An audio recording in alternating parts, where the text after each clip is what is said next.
الله وبركاته. رب اشرح لي صدري ويسر لي امري واحلل عقدة من لساني يفقهوا قولي.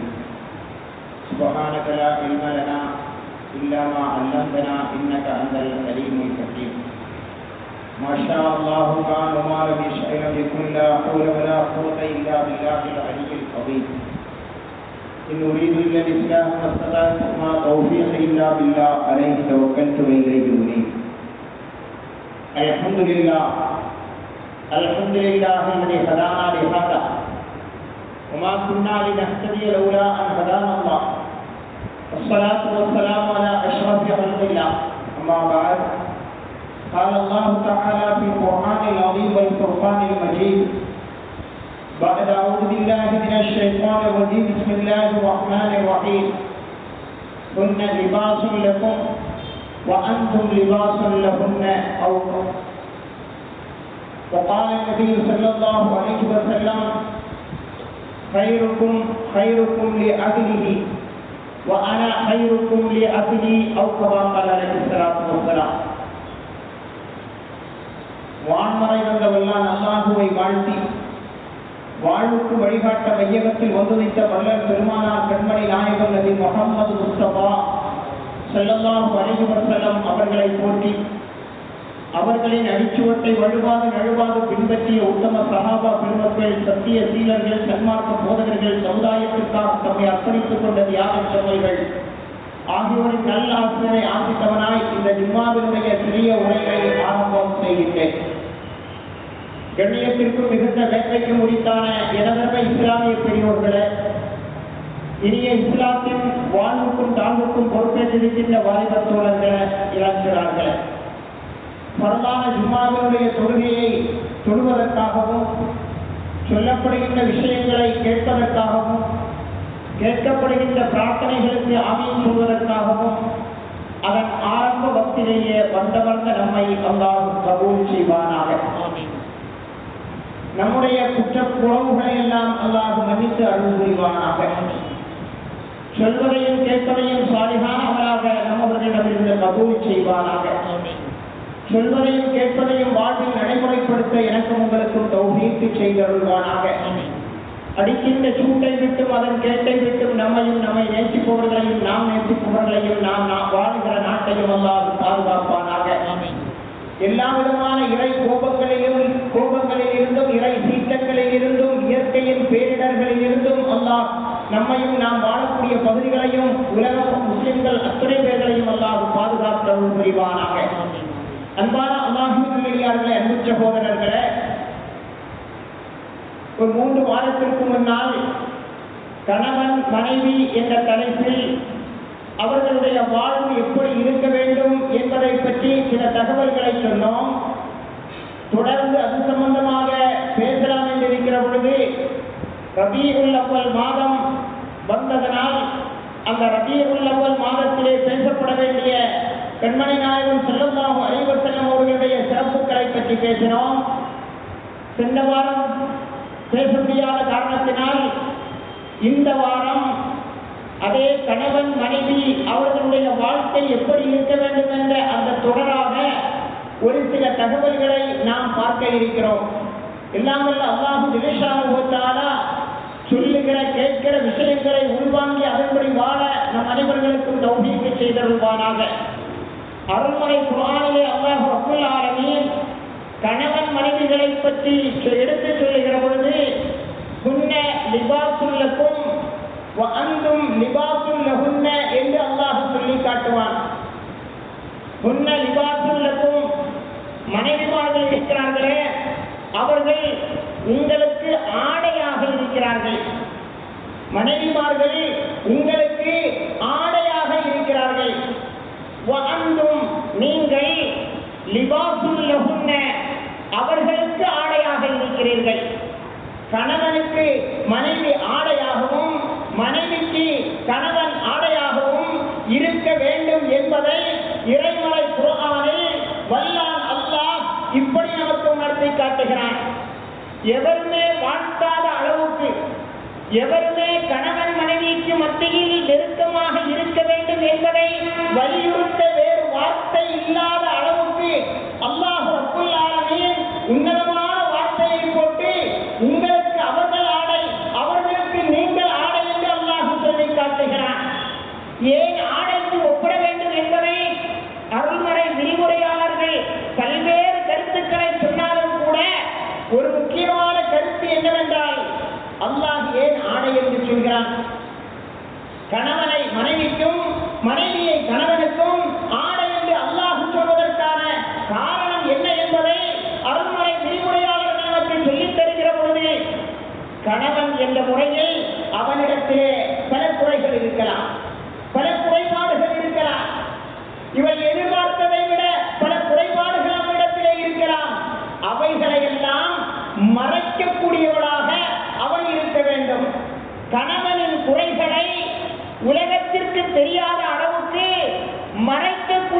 அவள் இருக்க வேண்டும்.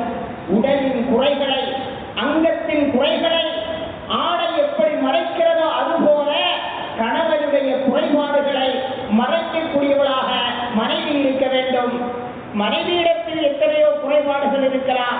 மனைவியின் குறைபாடுகளை மறைக்கக்கூடியவனாக கணவன் இருக்க வேண்டும் என்பதற்காகத்தான் அல்லாஹ் ரப்பல் ஆலமீன் கணவனை மனைவிக்கும் மனைவியை கணவனுக்கும் ஆடை என்று அல்லாஹ் சொல்லி காட்டுகிறான். ஒருவரை ஒருவர் மற்றவர்களை பற்றி அவரவர்களுடைய குறைகளை ஊர் முழுக்க எடுத்துச் சொல்லிக் கொண்டிருப்பது இல்லற வாழ்க்கைக்கு அது இன்பம் சேர்க்காது. அது தொந்தரவாகவும் கணவன் மனைவியாக வாழ முடியாத ஒரு சூழ்நிலையையும் அது ஏற்படுத்திவிடும். எனவேதான் கணவனிடம் என்ன குறை இருந்தாலும் அதை மறைப்பவளாக மனைவியும், மனைவியிடம் என்னதான் குறை இருந்தாலும் அதை மறைப்பவனாக கணவனும் இருக்க வேண்டும் என்பதை இறைமறை குர்ஆனை அல்லாஹ் ரப்பல் ஆலமீன் ஆடையோடு உவமையாக்கி அல்லாஹ் நமக்கு சொல்லித் தருகிறான் என்றால் இன்றைய நமது சகோதர சகோதரிகளுடைய நிலைமைகள் எப்படி இருக்கிறது? பல்வேறு குடும்பங்களில் கணவனை இல்லாததும் பொல்லாததுமாக குறை கூறக்கூடிய எத்தனையோ மனைவிமார்களை பார்க்கிறோம். அதுபோல எத்தனையோ கணவன்மார்கள் தன் மனைவிமார்களை பற்றி இல்லாத பொல்லாத அவதூறுகளை எல்லாம் ஊர் ஊராக அடுத்தவர்களிடத்தில், அந்நியவர்களிடத்தில், மற்றவர்களிடத்தில் பரப்பிக் கொண்டிருக்கக்கூடிய ஒரு சூழலையும் நாம் பார்க்கிறோம். இதுவல்ல இல்லற வாழ்க்கைக்கு உகந்தது, இதுவல்ல இல்லற வாழ்க்கைக்கு அல்லாஹ் விரும்பக்கூடியது. அல்லாஹ் விரும்பக்கூடியது கணவன் ஆடையாக, மனைவி ஆடையாக இருக்க வேண்டும். அது மட்டுமல்ல, இனியும் ஒரு முக்கியமான தத்துவம். ஏகத்த ஆடைக்கு ஒப்பிட்டு காட்டுகிறான் என்றால், ஆள் எங்கே இருக்கிறதோ அங்கேதான் ஆடையும் இருக்கும். ஆடை ஒரு பக்கத்திலும் மனிதன் இன்னொரு பக்கத்திலும் இருக்க மாட்டான். மனிதனோடு ஒட்டி ஆடை இருக்கும். உடுக்கை இழந்தவன் கைபோல அங்கே இடுக்கன் களைவதால் நட்பு என வல்லவன் சொல்லி காட்டுவது போல உடை என்பது அது உடலோடு ஒட்டி இருக்கும். உடை என்பது அது உடலோடு ஒட்டி இருக்கும். அதுபோல கணவன் மனைவியாக ஆகிவிட்டால் முடிந்த அளவு அவர்கள் ஒன்றாக இருக்க வேண்டும், அவர்கள் சேர்ந்து வாழ வேண்டும், அவர்கள் சேர்ந்தே இருக்க வேண்டும் என்பதையும் இறைமறை குர்ஆனில் அல்லாஹ் ரப்பல் ஆலமீன் ஆடையின் மூலம் கணவன் மனைவி எப்படி வாழ வேண்டும் என்பதை இந்த சமுதாயத்திற்கு அல்லாஹ் உணர்த்தி காட்டுகிறான். அன்பான அல்லாஹ்வின் நல்லடியார்களே, அன்பு சகோதரர்களே, மனைவியை புரிந்த கணவனாக, கணவனை புரிந்த மனைவியாக வாழுகிற பொழுதுதான் இல்லற வாழ்க்கையும் மன வாழ்க்கையும் குடும்ப வாழ்க்கையும் அது சீராக நல்ல முறையிலே இருக்கும் என்று சொன்னால் அது மிகையல்ல. அருமை நாயகம் நபி முஹம்மது முஸ்தபா ஸல்லல்லாஹு அலைஹி வஸல்லம் அவர்கள் தன் மனைவியை எப்படி புரிந்து வைத்திருந்தார்கள்? புகாரி முஸ்லிமிலே பதிவு செய்யப்பட்ட தகவல், புகாரி முஸ்லிமிலே பதிவு செய்யப்பட்ட தகவல் அன்னை ஆயிஷா ரலியல்லாஹு அன்ஹா அவர்கள் சொல்லி காட்டுவார்கள். அருமை நாயகம் ஸல்லல்லாஹு அலைஹி வஸல்லம் அவர்கள் ஒரு நாள் என்னிடத்திலே வந்து சொன்னார்கள், இன்னி லஅலமு இதா குந்தி அன்னி ராமியத்தன், நீ என்னை திருப்தி உடையவளாக, நீ என்னை மிகவும் திருப்தியானவளாக இருந்தால் இருக்கிறாயா, இல்லை என் மீது கோபமாக இருக்கிறாயா என்பதை நான் உணர்ந்து கொள்வேன். ரசூலுல்லாஹி ஸல்லல்லாஹு அலைஹி வஸல்லம் பம்பரமாய் சுழன்று 23 ஆண்டு கால வாழ்வில் மனிதகுல அத்துணைக்கு வேண்டிய அத்துணை தத்துவங்களையும் சொன்ன மனிதனுடைய முன்னேற்றத்திற்காக வேண்டி பம்பரமாய் சுழன்று கொண்டிருந்த பைகம்பர் நபி ஸல்லல்லாஹு அலைஹி வஸல்லம் அவர்கள் தன் மனைவியிடத்திலே சென்று சொல்கிறார்கள், நீ இப்பொழுது என் மீது திருப்தியாக இருக்கிறாயா, இல்லை கோபத்தோடு இருக்கிறாயா என்பதை நான் அறிந்து கொள்வேன், எனக்கு தெரியும் என்று சொன்னார்கள். அன்னை ஆயிஷா ரலியல்லாஹு அன்ஹா அவர்கள் கேட்டார்கள், மின்னைன தஅரிஃபு தாலிக், அது எப்படி உங்களுக்கு தெரியும், அது எப்படி உங்களுக்கு தெரியும், நான் இப்பொழுது சந்தோஷத்தோடு இருக்கிறேனா, உங்களை திருப்தியுடன் இருக்கிறேனா, அல்லது உங்கள் மீது கோபத்தோடு இருக்கிறேனா என்பதை நீங்கள் எப்படி புரிந்து கொள்வீர்கள், எப்படி அது உங்களுக்கு தெரியும் என அருமை நாயகம் ஸல்லல்லாஹு அலைஹி வஸல்லம் அவர்களிடம் அன்னை ஆயிஷா ரலியல்லாஹு அன்ஹா அவர்கள் கேட்டபோது ஸல்லல்லாஹு அலைஹி வஸல்லம் அவர்கள் சொன்னார்கள், இதா குந்தி அன்னி ராமியா, நீ என் மீது திருப்தியாக இருந்தால், நீ என் மீது சந்தோஷமாக இருந்தால், இன்னக்கி தகூலீன், நீங்கள் ஏதாவது பேச்சு வருகிற பொழுது சொல்வீர்கள், லா ரப்பி முஹம்மத், லா ரப்பி முஹம்மத், ஏதாவது ஒரு பேச்சு வருகிற பொழுது முஹம்மதுடைய இறைவனின் மீது ஆணையாக, முஹம்மதுடைய இறைவனின் மீது சத்தியமாக என இப்படி நீங்கள் சொல்வீர்கள். அதே நேரத்தில் வைதா குந்தி அலைய வலுவா, என் மீது நீங்கள் கோபமாக இருந்தால், என் மீது நீங்கள் கோபமாக இருந்தால் நீங்கள் சொல்வீர்கள், லா ரப்பி இப்ராஹிம், ஏதாவது பேச்சு வருகிற பொழுது லா ரப்பி இப்ராஹிம், இப்ராஹிமுடைய இறைவனின் மீது ஆணையாக என்று எனது பெயரை நீக்கிவிட்டு இப்ராஹிமுடைய பெயரை உச்சரிப்பீர்கள்.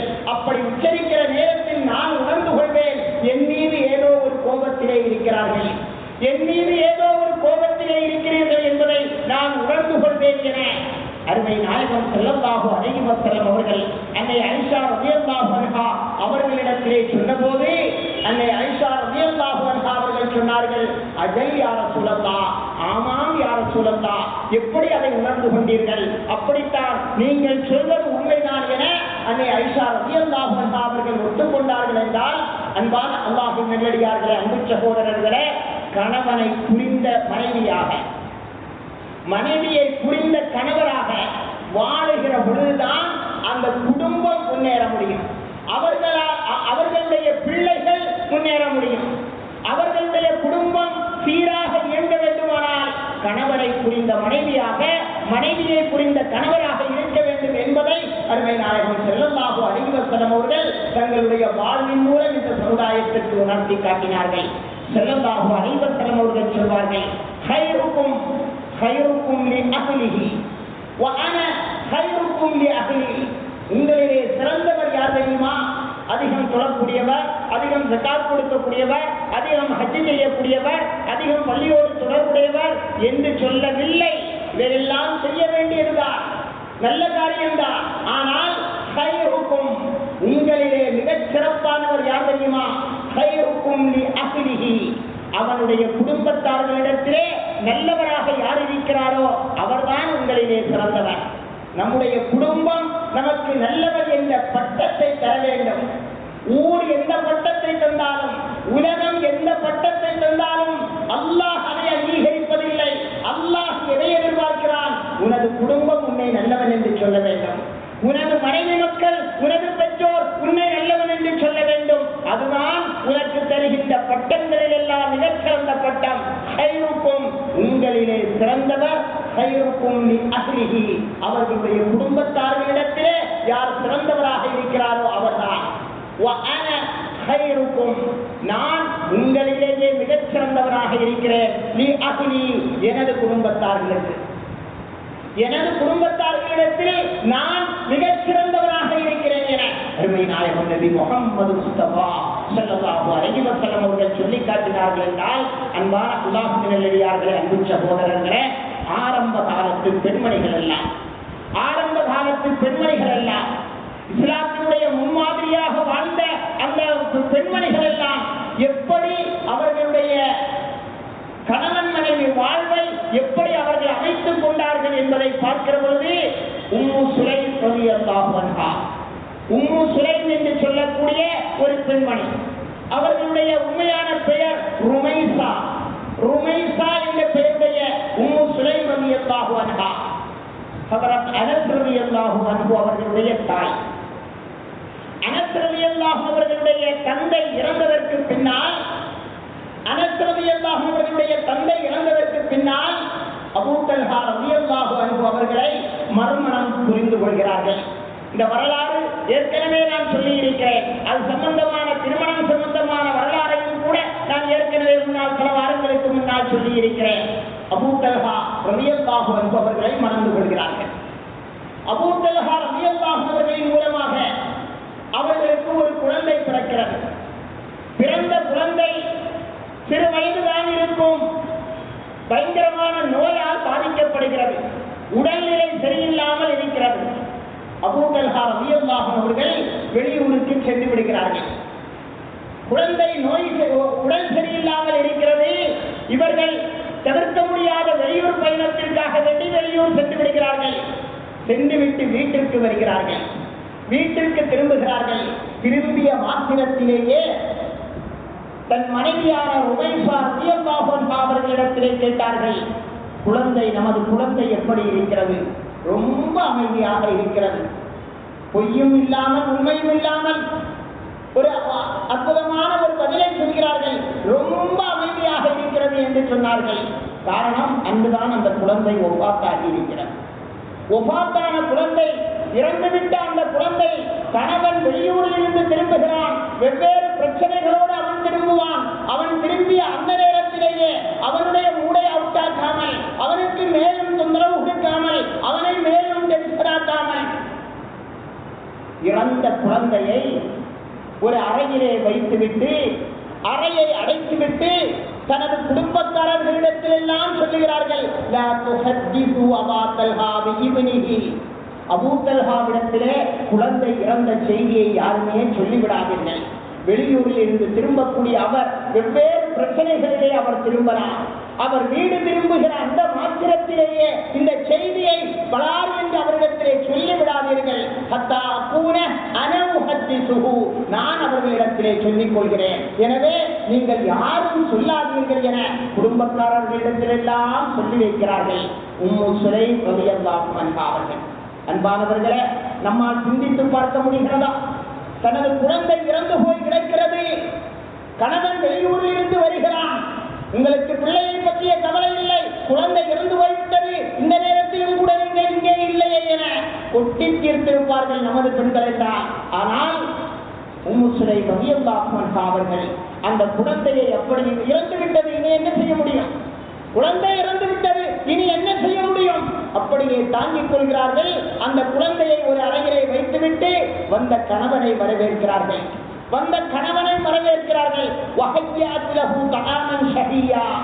நல்ல உணவை அவர்களுக்கு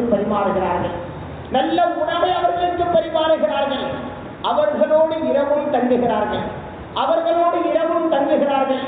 தங்கியதற்கு பின்னால் தன்னுடைய கணவரிடத்திலே அமைதியாக கேட்கிறார்கள், யாராவது பக்கத்து வீட்டுக்காரர் நம்மிடத்திலே ஒரு பொருளை இரவலாக தந்திருக்கிறார், சில நாட்கள் இதை வைத்துக் கொள்ளுங்கள், நான் கேட்கிற பொழுது தாருங்கள் என இரவலாக தந்திருக்கிறார். தந்துவிட்டு அந்த நேரம் வருகிற பொழுது அவர்கள் அதை திருப்பி கேட்டால் நாம் கொடுக்க வேண்டுமா வேண்டாமா? அபூ தல்ஹா ரலியல்லாஹு அன்ஹு அவர்கள் சொன்னார்கள், இது என்ன விந்தையாக இருக்கிறது? அவர்கள் தந்த பொருளை அவர்கள் கேட்கிற நேரத்தில் கொடுக்கத்தானே வேண்டும், அதுதானே நியாயம், அதுதானே நீதி என அபூ தல்ஹா ரலியல்லாஹு அன்ஹு அவர்கள் சொன்னபோது உம்மு சுலைம் ரலியல்லாஹு அன்ஹா அவர்கள் சொன்னார்கள்,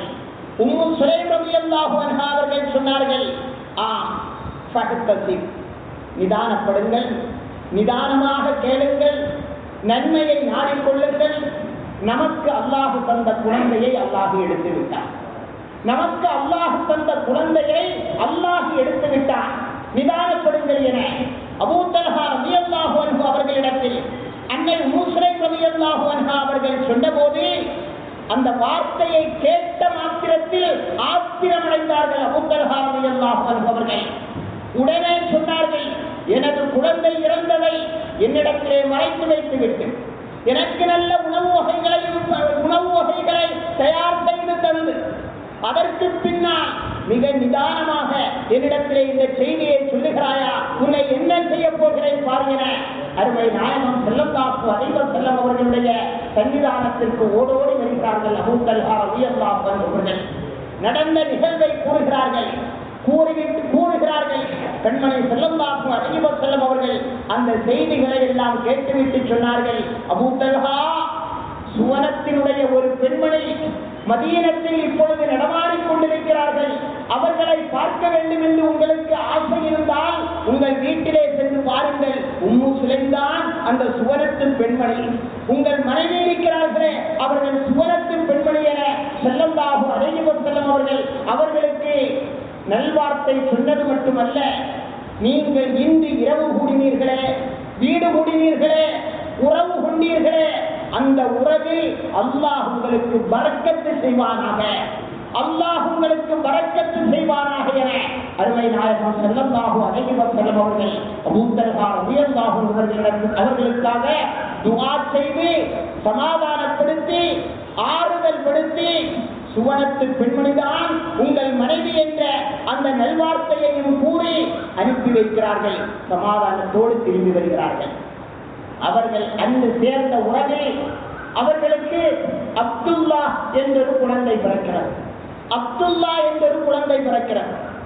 அந்த அப்துல்லா பிறகு வளர்ந்து அவருக்கு 9 ஆண் குழந்தைகள் பிறக்கிறது.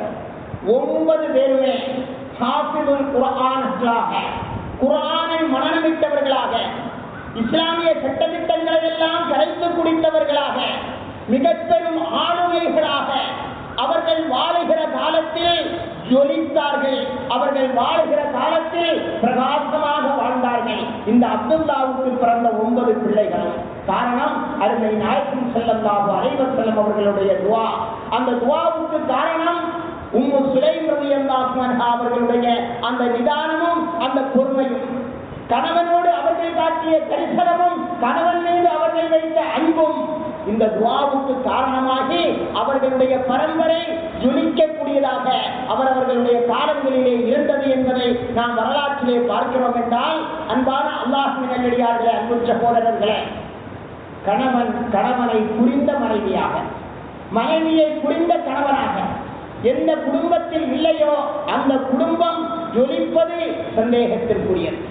அந்த குழந்தைகள், அந்த தம்பதிகளுடைய பிள்ளைகளுடைய எதிர்காலம் அது சூன்யமானது. அந்த பிள்ளைகளுடைய எதிர்காலம் மிகவும் கேள்விக்குறியானது. அன்பானவர்களே, பெண்களை, மனைவிமார்களை நிர்வகிக்கக்கூடியவர்களாக ஆண்கள் இருக்க வேண்டும். பெண்களிடத்திலே நளினம் இருக்க வேண்டும். அருள்மறை குர்ஆனிலே அல்லாஹ் சொல்வார், ஒரு 3 பேர் வெளியே சென்றாலும் கூட ஒருவரை அமீராக ஆக்க வேண்டும், தலைவராக்க வேண்டும் என்று இஸ்லாமிய கட்டளை. ஏதோ ஒரு பயணத்திற்காக செல்கிறோம், ஒரு டூருக்காக செல்கிறோம், வெளியே செல்கிறோம், 3 பேர்கள் சேர்ந்து சென்றாலும் கூட ஒருவரை நீங்கள் தலைவராக இருந்து கொள்ளுங்கள் என்று தலைவராக நியமித்து அவர் சொல்வது போல நம்முடைய பயணங்களை அமைத்துக் கொள்ள வேண்டும். ஒரு 3 பேர் ஒரு சிறிய பயணத்திற்கு செல்கிற பொழுது கூட அதற்கு ஒரு தலைவரை நியமிக்க வேண்டுமானால் ஒரு குடும்பத்திற்கு ஒரு தலைவர் இருக்க வேண்டுமா இல்லையா? குடும்ப தலைமை பொறுப்பு அருள்மறை குர்ஆனிலே அல்லாஹ் சொல்வான், 4ஆம் அத்தியாயம் 34வது வசனத்தில், அர்-ரிஜாலு கவ்வாமூன அலன் நிஸா, ஆண்கள் பெண்களை நிர்வகிக்கக்கூடியவர்களாக இருக்கிறார்கள். நிர்வாக பொறுப்பு அது ஆண்களிடத்திலே இருக்கிறது. பெண்களை நிர்வகிக்கக்கூடிய பொறுப்பும் கடமையும் அது ஆண்களுக்கு இருக்கிறது என அருள்மறை குர்ஆனில் அல்லாஹ் ரப்பல் ஆலமீன் சொல்லி காட்டுகிறான். அன்பான அல்லாஹ்வின் நல்லடியார்களே, அன்பு சகோதரர்களே, மனைவிமார்கள் எப்படி இருக்க வேண்டும் என்பதைத்தான் சென்ற 2 வார ஜும்மாவுக்கு முன்னாலும் சொன்னோம். இன்றைய ஜும்மாவிலும் சொல்லிக் கொண்டிருக்கிறோம். கணவனுக்கும் கடமைகள் இருக்கிறது, அது வேறு விஷயம். நான் ஏற்கனவே 2 வார ஜும்மாவுக்கு முன்னால் பேசிய ஒரு பேச்சை கேட்டுவிட்டு ஒரு சகோதரி போன் செய்து கேட்டு சொன்னார்கள், ஹஜரத் அவர்களே, நீங்கள் உங்களுடைய பயான்களில் நீங்கள் மட்டுமல்ல எல்லா ஹஜரத்மார்களும் பெண்கள் எப்படி இருக்க வேண்டும், எப்படி ஒழுக்கமாக இருக்க வேண்டும், இதைத்தானே பேசுகிறீர்கள். கணவர்களுக்கு கடமை ஒன்றும் இல்லையா? அவர்களுக்கு இஸ்லாத்திலே ஒன்றும் சொல்லப்படவில்லையா என்று கேட்டார்கள். நான் சொன்னேன், பெண்களுக்குரிய கடமையை பற்றி நான் பேசி வருகிறேன். கணவனுக்குரிய கடமைகள் என்று ஒரு தலைப்பு கொடுத்து உங்களது ஊரிலே ஒரு மீட்டிங் போட்டால் அது ஏராளமான தொடர்பையாக பேசுவதற்கு பல்வேறு விஷயங்கள் இருக்கத்தான் செய்கிறது. கணவனுக்கும் கடமைகள் இருக்கிறது. கணவனுக்கும் இஸ்லாத்திலே பல்வேறு கடமைகள் சொல்லப்பட்டிருக்கிறது. ஆனால் நாம் இங்கே சொல்ல வர வேண்டிய விஷயம், சொல்லக்கூடிய விஷயம் மனைவிமார்களை பற்றி, மனைவிமார்களுடைய கடமைகளை பற்றி. அன்பானவர்களே, அருமை நாயகம் ஸல்லல்லாஹு அலைஹி வஸல்லம் அவர்கள் ஒரு நாள் அமர்ந்திருக்கிற பொழுது ஸல்லல்லாஹு அலைஹி வஸல்லம் அவர்களிடத்திலே அன்னை ஃபாத்திமா ரலியல்லாஹு அன்ஹா அவர்கள் கேட்கிறார்கள், யார் ஃபாத்திமா? அருமை நாயகம் ஸல்லல்லாஹு அலைஹி வஸல்லம் அவர்களுடைய அன்பு மகள் ஃபாத்திமா, சுவனத்தினுடைய தலைவி ஃபாத்திமா.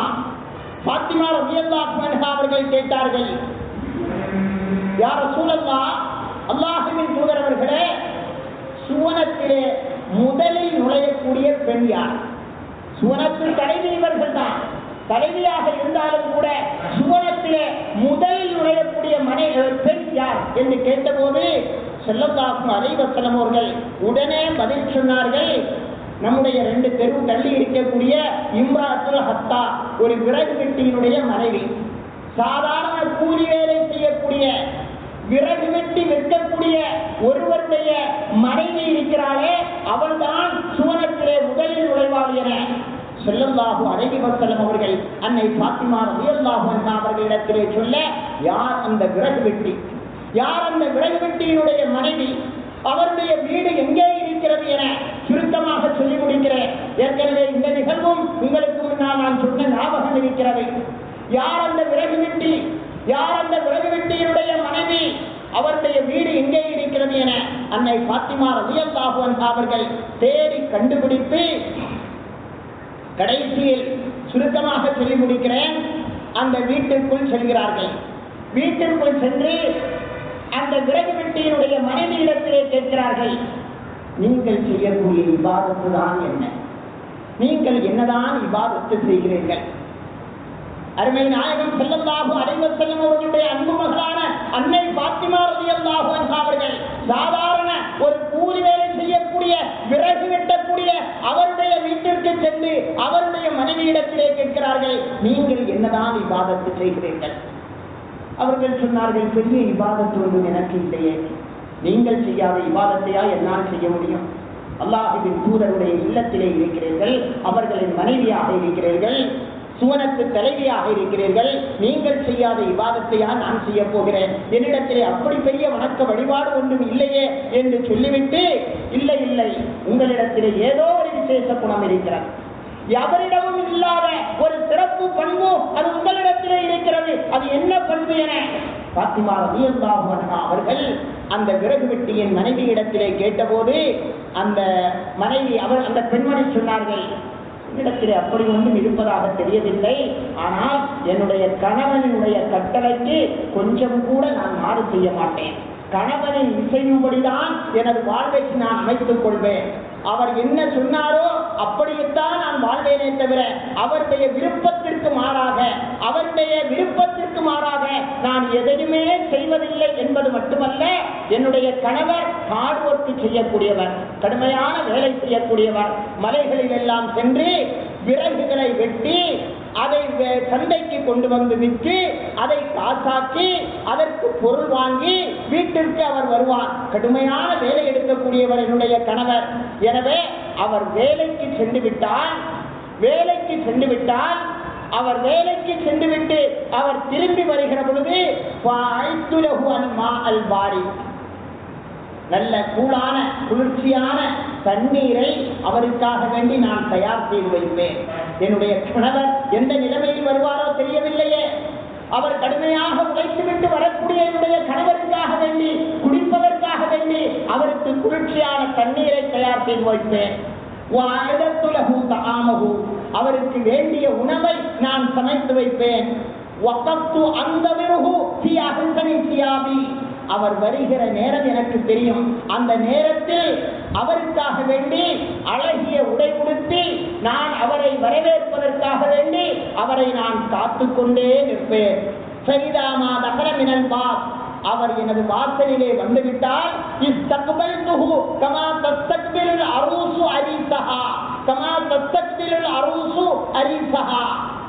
அவர் வீட்டு வாசலிலே வந்துவிட்டால் ஒரு புதுமண தம்பதிகள், ஒரு திருமணம் முடிந்த சில நாட்களே ஆன ஒரு பெண் தன் கணவரை எப்படி வரவேற்பாளோ அதுபோல அந்த கணவனை நான் வரவேற்று உபசரித்து அமர வைத்து தண்ணீர் கொடுத்து அவரை நான் கண்ணியப்படுத்துவேன் என்று சொன்னபோது அன்னை ஃபாத்திமா ரலியல்லாஹு அன்ஹா அவர்கள், இதுதான் பல பெண்களுக்கும் இல்லாத ஒரு செயல், உங்களிடத்திலே இருக்கக்கூடிய செயல் என புரிந்து கொண்டவர்களாக அன்னை ஃபாத்திமா ரலியல்லாஹு அன்ஹா அவர்கள் சென்றார்கள் என்றால், அன்பானவர்களே, அருமை நாயகம் ஸல்லல்லாஹு அலைஹி வஸல்லம் அவர்கள் விறகு வெட்டியினுடைய மகள் முதலாக சுவனத்திலே செல்வதற்கு காரணம் அவர்கள் கணவனை உபசரித்தது, கணவனை கண்ணியப்படுத்தியது, கணவனுக்கு வேண்டிய உதவிகளை செய்து கொடுத்தது.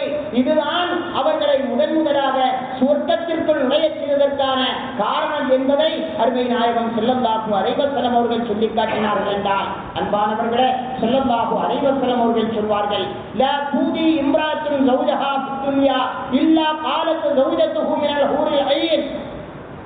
இந்த உலகத்தில் ஏதாவது ஒரு மனைவி கணவனுக்கு தேவையில்லாமல் ஏதாவது கஷ்டத்தை கொடுத்தால், ஏதாவது நோவினைகளை கொடுத்தால், ஏதாவது துன்பத்தை கொடுத்தால், சுவனத்து கன்னிகளான ஹூருல் ஐன்கள் சொல்வார்களாம், லா தூதீஹி, இவனுக்கு நீ நோவினை கொடுக்காதே, இவனுக்கு நீ நோவினை கொடுக்காதே, காத்தலக்கில்லா, அல்லாஹ் உனக்கு அருள் செய்யாமல் இருப்பானாக, இவனுக்கு நீ நோவினை கொடுக்காதே. ஒரு விருந்தாளியை போலத்தான் உன்னிடத்திலே அவன் தங்கி இருக்கிறான். எந்த மனைவி கணவனுக்கு நோவினை கொடுக்கிறாளோ அந்த மனைவியை பார்த்து சுவனத்து கன்னிகளான ஹூருல் ஐன்கள் சொல்கிறார்களாம், இந்த கணவன் உன்னிடத்திலே இருப்பது ஒரு விருந்தாளியாகத்தான். யூஷிகு அன் யுஃபாரிகதி இலைனா. திருமதி இப்னு மாஜா இது போன்ற ஹதீஸ் கிரந்தங்களிலே பதிவு செய்யப்பட்ட ஆதாரபூர்வமான தகவல்.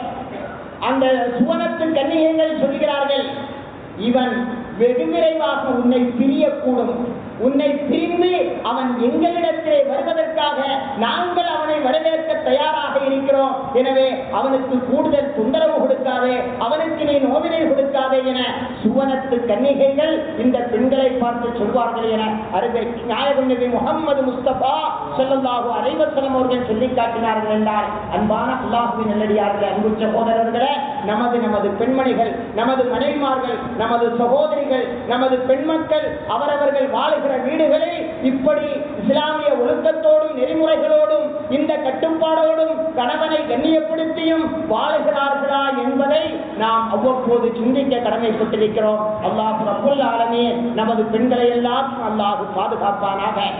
அருமை நாயகம் ஸல்லல்லாஹு அலைஹி வஸல்லம் அவர்கள் சொல்வார்கள், இன்ன அக்ஸர ஹதாயா இப்னு ஆதம் ஃபீ லிசானிஹி.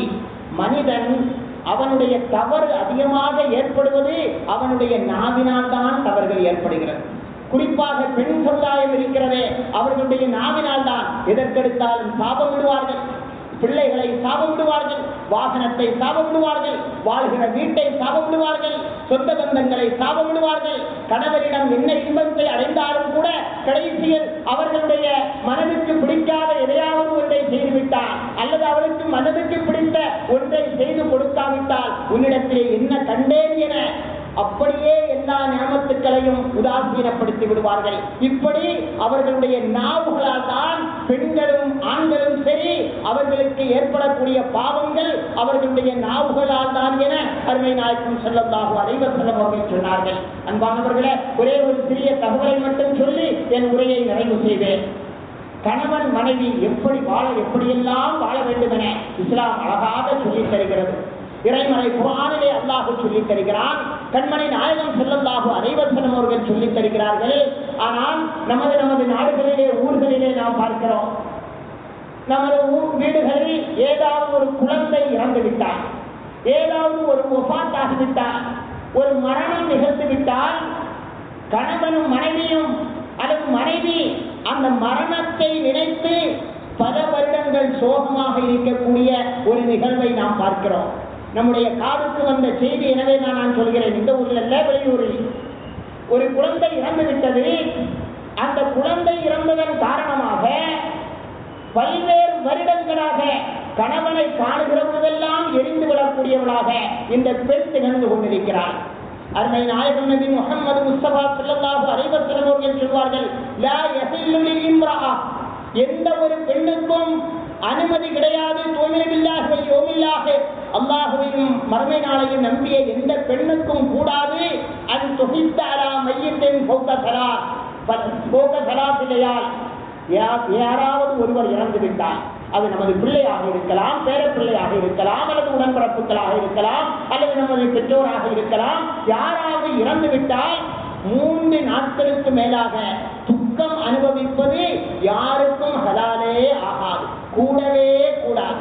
கணவன் இறந்தால் மட்டும் 4 மாதம் 10 நாள் அது துக்கம் அனுபவிக்கலாம். அதை தவிர வேறு எவருடைய இறப்புக்காகவும் 3 நாளுக்கு மேலாக துக்கம் அனுபவிப்பது, துக்கம் அனுஷ்டிப்பது கூடவே அருமை நாயகம் நபி முஹம்மது முஸ்தபா ஸல்லல்லாஹு அலைஹி வஸல்லம் அவர்கள் சொல்லி காட்டினார்கள் என்றால், ஒரு பிள்ளை இறந்து விட்டதற்காக வேண்டி அந்த கணவன் என்ன செய்ய முடியும்? அந்த கணவனா உயிரை பறித்தான். பிள்ளை இறப்பதற்கு கணவனா காரணமாக இருந்தார், அல்லது பேர பிள்ளை இறப்பதற்கு கணவனா காரணமாக இருந்தார். அந்த இறப்பை காரணம் காட்டி கணவனை காணுகிற பொழுதெல்லாம் எரிந்து விடக்கூடிய சில பெண்கள் இந்த சமுதாயத்திலே இருந்து கொண்டிருக்கிறார்கள். அல்லாஹ் அவர்களை பாதுகாக்க வேண்டும். அன்பானவர்களே, கணவனும் மனைவியும் எப்படி வாழ வேண்டும், ஒரு மரணம் நிகழ்ந்துவிட்டால் எவ்வளவு நாள் சுத்தம் அனுஷ்டிக்க வேண்டும் என்பதையும் கூட துல்லியமாக வகுத்து தந்த மார்க்கம் இஸ்லாம். இதா மாத்த சாஹிபுக்கும், உங்களுக்கு வேண்டிய யாராவது மரணித்து விட்டால் அவரை விட்டுவிடுங்கள். அபூ தாவூதிலே பதிவு செய்யப்பட்ட ஹதீஸ். அவரை பற்றி பேசுவதை நிறுத்துங்கள், அவருடைய விஷயத்திலே ஈடுபடாதீர்கள். அந்த குழந்தை இப்படி இருந்ததே அப்படி இருந்ததே என ஒரே அதை பற்றியே பேசி உங்கள் மகிழ்வை நீங்கள் கெடுக்காதீர்கள், உங்கள் வாழ்வை நீங்கள் புறக்கணிக்காதீர்கள், உங்கள் வாழ்க்கையை நீங்கள் வாழ மறந்து விடாதீர்கள். எனவே யாராவது இறந்து விட்டால் அது 3 நாள் வேண்டுமானால் சுத்தம் அனுஷ்டித்து விட்டு அதை அப்படியே விட்டுவிடுங்கள். அவர்களுக்காக வேண்டி துஆ செய்வது அது வேறு விஷயம். ஆனால் அதையே பேசிக்கொண்டு கணவன் மனைவிக்கு மத்தியிலே சண்டையிட்டுக் கொண்டிருப்பது இருக்கிறதே, இது மீண்டும் மீண்டும் அல்லாஹ்வுடைய சோதனைக்கு காரணமாக ஆகிவிடும் என அருமை நாயகம் நபி முஹம்மது முஸ்தபா ஸல்லல்லாஹு அலைஹி வஸல்லம் அவர்கள் சொல்லி காட்டினார்கள் என்றால், அன்பான அல்லாஹ்வின் நல்லடியார்களே, அன்பு சகோதரர்களே, கணவனுக்கும் கடமைகள் இருக்கிறது, மனைவிக்கும் கடமைகள் இருக்கிறது. ஒவ்வொருவர்களுடைய கடமைகளும் வெவ்வேறு விளக்கமாக இஸ்லாத்திலே நமக்கு சொல்லித் தரப்பட்டிருக்கிறது. அவைகளை உணர்ந்து வாழுகிற நல்வாய்ப்பை அல்லாஹ் நம் அனைவர்களுக்கும் தந்தருள் புரிவாராக. உண்மையான மூமின்களாக முஸ்லிம்களாக அல்லாஹ் நம்மை ஆட்சியர் புரிவாராக. அருமை நாயகம் நபி முஹம்மது முஸ்தபா ஸல்லல்லாஹு அலைஹி வஸல்லம் அவர்கள் எப்படி வாழச் சொன்னார்களோ அப்படி வாழுகிற நல்வாய்ப்பை அல்லாஹ் நம் அனைவர்களுக்கும் தந்தருள் புரிவாராக. குளமான மழையை அல்லாஹ் நமக்கு இறக்கி தந்தருள்வாராக. அடிக்கின்ற சூட்டை விட்டும் அதன் கேட்டை விட்டும் நம்மை அல்லாஹ் பாதுகாப்பாராக. நல்ல செழிப்பான மழையை அல்லாஹ் நம் அனைவர் நம் நாட்டிற்கு நாம் வாழுகிற பகுதிக்கு அல்லாஹ் தந்தருள் புரிவாராக. எல்லா விதமான கஷ்டங்கள், அல்லாஹுடைய கோப பார்வைகள், இயற்கை சீற்றங்கள், பேரிடர்களிலிருந்து நம்மையும் நம் சமுதாயத்தையும் நாம் வாழக்கூடிய நாட்டையும் அல்லாஹ் பாதுகாத்தருள் புரிவாராக. உண்மையான மூமின்களாக முஸ்லிம்களாக அல்லாஹ் நம்மை ஆட்சியர் புரிவாராக என்ற நல்ல பிரார்த்தனையோடு நிறைவு செய்கிறேன். அஸ்ஸலாமு அலைக்கும் வரஹ்மத்துல்லாஹி வபரகாத்துஹு. இன்ஷா அல்லாஹ்.